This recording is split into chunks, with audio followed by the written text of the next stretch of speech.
Hi crafty folks, Amy here with Amy's Wares, and today I have a holiday card batching tip to share with you. So let's jump right in. I'm going to show you the products that I'm using. I have some white embossing powder from Brutus Monroe, have my Misty and my embossing tool, my Versamark clear embossing ink, and this adorable sentiment strip stamp set from Catherine Pooler.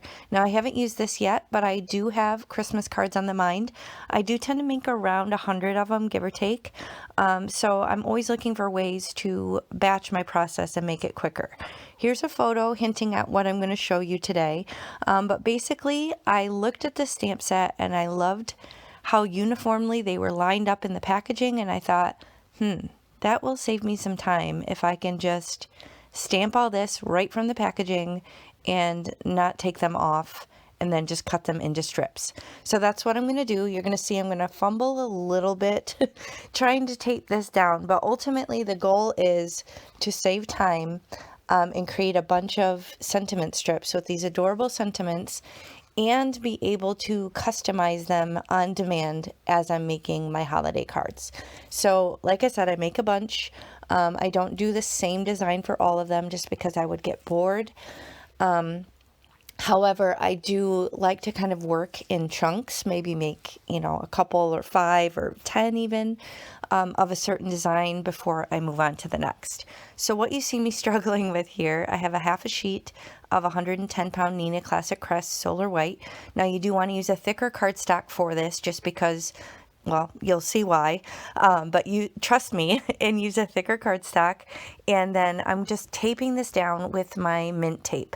I could have probably used a stronger tape to do this and make it easier on myself, but ultimately I'm leaving all the stamps on their side of the packaging, and then I'm taping them down to my Misty door.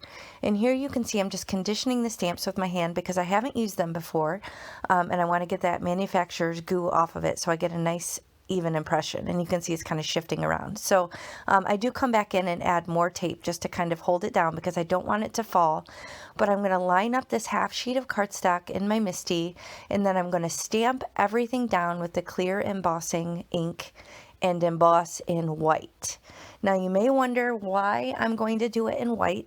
It seems a little strange because you can't really see it, but I assure you it's there. I'm coming in with my embossing tool. Now this is going to make sure that the embossing powder only sticks where I've laid down the ink and not where, maybe oils from my hand have gotten on the paper or static or things like that. So I'm just going to put a nice even coating of the sticky embossing ink down on these stamps, and then I'm going to stamp them down a couple times onto this cardstock just to make sure that I get a nice even impression. Now, like I said, I'm going to emboss in white, and the reason being is because then I can come back as I'm batching my Christmas cards or my holiday cards and make them whatever color I want them to be.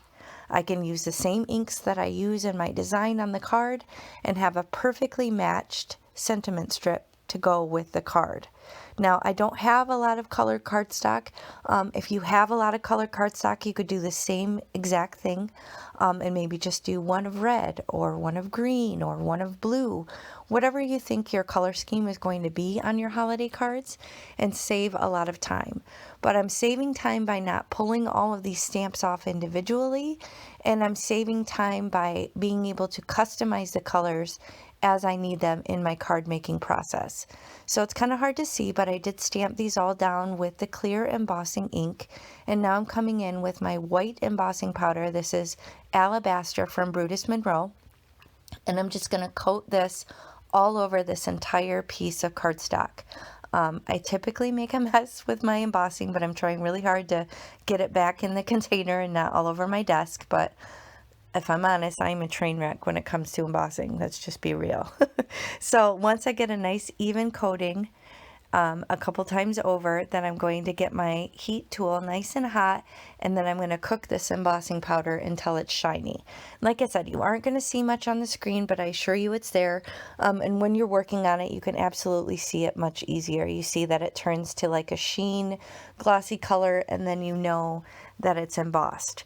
So like I said, you could do this on white, You could do this on black with white embossing. You could do it on all sorts of colored pieces of cardstock, whatever you want. But it's a nice way to have this component on hand so that when you're creating, you don't have to slow down and use the step or create the step of your sentiment. So here I'm just going to use my paper trimmer. As you may have noticed, I didn't stamp it super straight. That was because I didn't tape it the best on my Misty door. You can do yourself a favor and make sure that your whole stamp packaging is straighter, and then you won't have to kind of figure this at an angle. But it really wasn't that difficult. Now, if you can see what I'm doing here, that plastic piece that I'm holding down on my paper trimmer, I am actually using that as my guide to create an even margin all the way around my words. Now you can't really see it, but what I'm doing is I'm lining up the very bottom or the very top of the text directly under the edge of that plastic strip. And then that tiny little, it's about 1/8 of an inch margin in between that plastic strip and the blade will create a nice even margin all the way around my sentiment. So I do that on all 4 sides, and then I have a nice even sentiment strip. Now here I'm showing you how you can customize it. Now this is why you want to have a thicker cardstock. I've done this before on like an 80-pound, and then I ended up kind of marring a little bit or bending it a little bit when I was trying to ink blend it. So do yourself a favor and do this on a thicker cardstock to start. But this is how you can create whatever color you want based on your ink colors. So here I'm just doing a Samba red and a Mardi Gras green just to show you kind of traditional colors. But as you saw, I'm leaving the rest white. And that way I can quickly customize them for whatever future cards suit my fancy when I start really delving in and busting out and cranking out these holiday cards.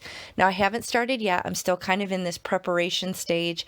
I'm working on other things, but I'm slowly kind of putting together my holiday things in my craft room and figuring out, okay, how can I tackle this? How can I get this done? So this is one way that I'm really going to save myself some time and have this stuff ready to go.